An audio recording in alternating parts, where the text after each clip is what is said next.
Então, pessoal, foi divulgada aí uma nova pesquisa de opinião pelo pessoal da Paraná Pesquisas, hoje, dia 9 de fevereiro, sexta-feira, o dia que eu estou gravando este vídeo aqui, com os dados muito interessantes a respeito da possibilidade, ou das possibilidades, melhor dizendo, dos candidatos aí à presidência da República em 2026, se é que podemos falar assim, né?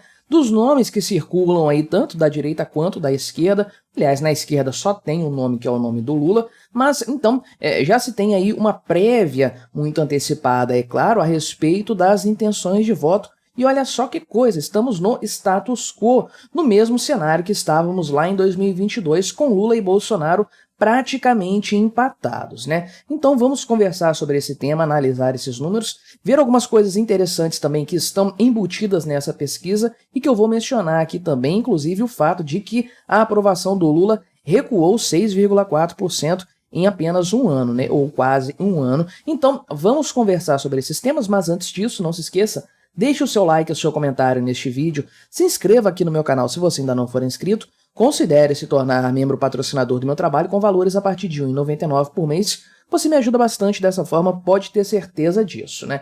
Então, esse levantamento aqui, conforme eu falei, foi realizado, foi divulgado hoje, mas foi realizado lá entre os dias 24 e 28 de janeiro, né? Ou seja, não dá para mensurar os impactos dessa operação da Polícia Federal aí na questão da elegibilidade junto ao público de nenhum candidato, especialmente do Bolsonaro, né? Porque realmente a coisa aconteceu depois de essas informações serem averiguadas, né? Mas então foram ouvidos 2.026 eleitores em 26 estados aí e também no Distrito Federal, 164 municípios. Tem aqui nessa reportagem do Poder 360 a íntegra dessa pesquisa para analisarmos. Mas o ponto principal aqui, Lula e Bolsonaro se enfrentando no segundo turno, que foi o cenário que teve lá em 2022. Se isso acontecesse hoje, qual seria o resultado de acordo com essa pesquisa, né? Então, o Lula teria 43,9% dos votos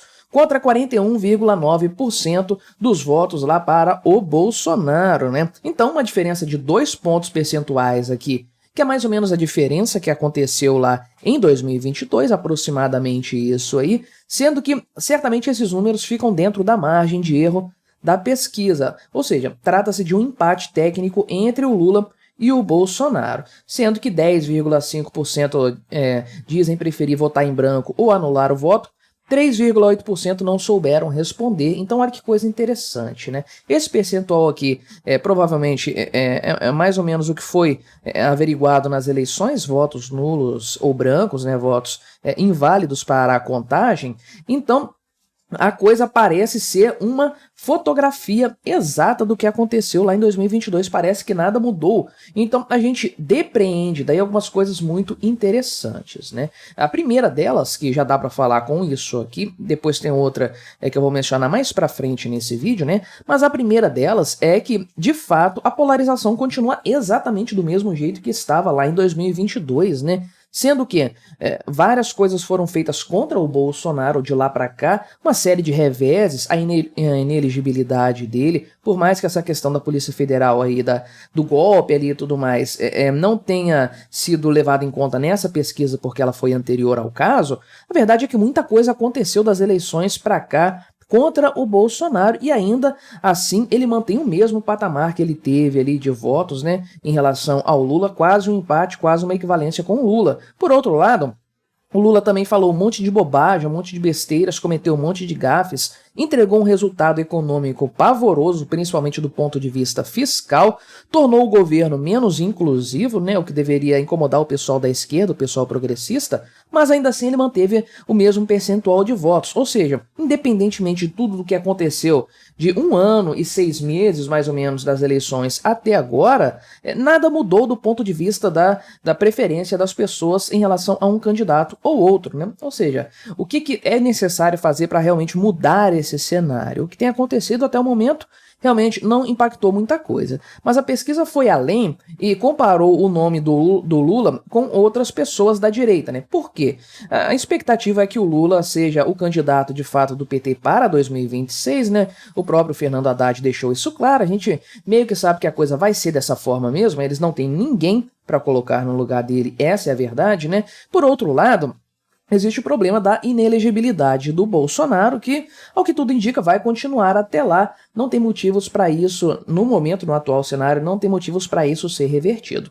Então, dentro dessas condições, com a ausência do Bolsonaro na disputa eleitoral, quem poderia fazer frente ao Lula então? E olha só, o nome da Michelle Bolsonaro aparece muito bem cotado, de fato, aqui, né? Veja só que ela tem 38,7% contra 45,4% do Lula, né? Tudo bem que é uma diferença aqui de 6 alguma coisa, quase 7%, é claro, né? Só que Michelle Bolsonaro nunca ocupou cargo nenhum. Até o momento ela é esposa do Bolsonaro, né? Não teve, não apareceu de frente em absolutamente nada, assim, não concorreu, não disputou uma campanha eleitoral, não fez uma campanha eleitoral de fato até hoje. Então, é surpreendente ela ter essa capacidade aqui de trazer votos para si. Claro que isso se deve ao Bolsonaro, né? Mas o nome dela é perfeitamente viável, né? Por outro lado aqui, na disputa contra o Tarcísio, se fosse ao invés da Michelle Bolsonaro, o Tarcísio de Freitas, o Lula teria uma vantagem maior, superior a 10 pontos aqui, mas ainda assim o Tarcísio tem uma intenção de voto considerável, é um candidato viável também, né? 34,6%.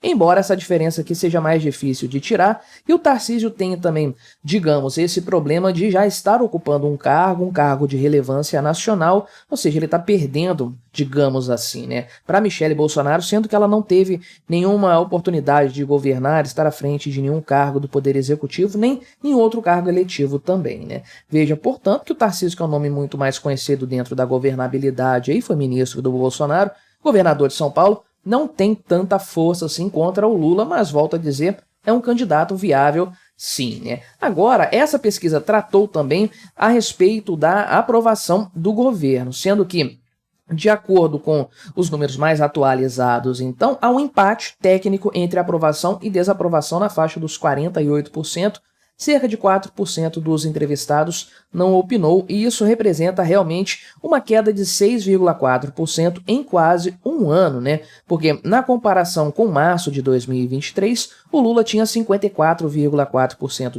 de aprovação e 38% aqui de rejeição, né? Então, trata-se, na verdade, de uma reversão de um cenário aqui, né? Sendo que ele tinha um percentual consideravelmente maior, ele tinha aqui, quantos? 16% de diferença, né, entre um caso aqui e outro, aliás, 12%, né, matemática hoje, sexta-feira, né, galera, pré-carnaval, a matemática tá uma beleza, e sim, contadores não são bons em fazer conta de cabeça, todo mundo sabe disso, né, mas veja que houve uma reversão aqui de 12% do cenário anterior no que se refere à aprovação do governo Lula, né? Então, o pessoal aqui do Nordeste, a aprovação dele continua sendo maior, quase 60%, que é muita coisa de fato, e lá no Sul a aprovação dele é muito menor, 38,2% dos eleitores aprovam o Lula e mais de 57% o rejeitam, né? Então, tem outras informações aqui sobre economia e tudo mais, tem as falhas do governo Lula que o pessoal apontou, né? Mas, de fato, a realidade é que a imagem do Lula está muito mais manchada do que estava antes. Contudo, isso não muda o fato de que as pessoas votariam nele ainda, né? É o grande ponto que a gente sempre coloca aqui, a gente sempre frisa, né? O Bolsonaro errou um monte nas eleições, na reação depois, e no que ele faz agora, está sendo muito leniente, errou durante o governo, etc, etc. Se as eleições fossem hoje, Lula contra Bolsonaro, em quem que você votaria? Você não ia votar no Bolsonaro de novo? Pois é, e o cara da esquerda pensa a mesma coisa. O cara da esquerda tá revoltadaço com o Lula, né? Obviamente, o cara enfiou um monte de brancos héteros lá no STF, saiu mulher, entrou um homem no lugar ali. Não, tirou mulheres de cargos importantes, representatividade tá uma bagunça total. O cara tá cometendo um monte de gafes, cometendo aí machismo, capacitismo, um monte de outras coisas. O pessoal da esquerda tá louco com o Lula. Se a eleição fosse hoje Lula contra Bolsonaro, esse pessoal ia votar no Bolsonaro? É claro que não, esse é o grande problema, né? As pessoas têm a sua ideologia política, o seu espectro político favorito, e elas vão votar no nome que representa melhor aquilo ali, né? Ou seja, aprovação e desaprovação não é tanto um problema, uma vez que as intenções permanecem as mesmas, né? Agora, este outro dado aqui é importante também, né? É para mostrar, de fato, qual é o núcleo duro de cada um dos espectros, porque tem ali do universo de 48% selados que votaram no Bolsonaro, 49% ali quase, né? Você tem a quantia ali, o percentual que votaria nele independentemente de qualquer coisa, e um pessoal que votou para evitar o Lula, e o mesmo no contrário, né? Gente que votaria no Lula em qualquer cenário e gente que votou nele só para tirar o Bolsonaro, né? Então, dentro de cada um desses grupos tem um núcleo duro, aquele pessoal fiel de fato ao candidato, né? E aqui nós temos esse dado, essa informação demonstrando o seguinte, né? Que praticamente há um empate aqui de 26%, 26, alguma coisa por cento em cada um, para cada um dos candidatos, aí dos possíveis candidatos. 26% dos entrevistados votaria com certeza no Lula, esse é o fator, né? Com certeza.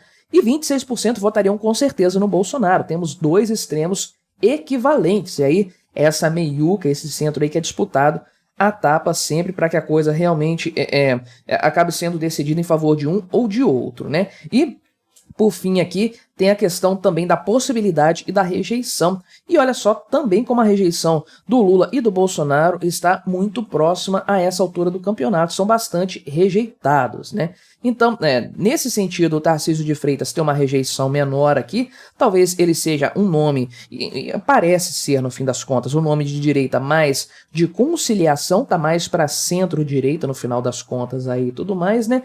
E veja aqui que, de fato, o pessoal aqui ainda não considera muito o nome dele, mas o índice de rejeição dele ser baixo pode ser um fator positivo. De maneira geral, Lula, Bolsonaro e Michele Bolsonaro estão num quantitativo bastante semelhante. Em resumo, podemos dizer então que as coisas não mudaram muito lá de 2022 para cá. Mas o que você achou desses números? Colabore com o nosso debate, se inscreva no meu canal se você ainda não for inscrito e até a próxima.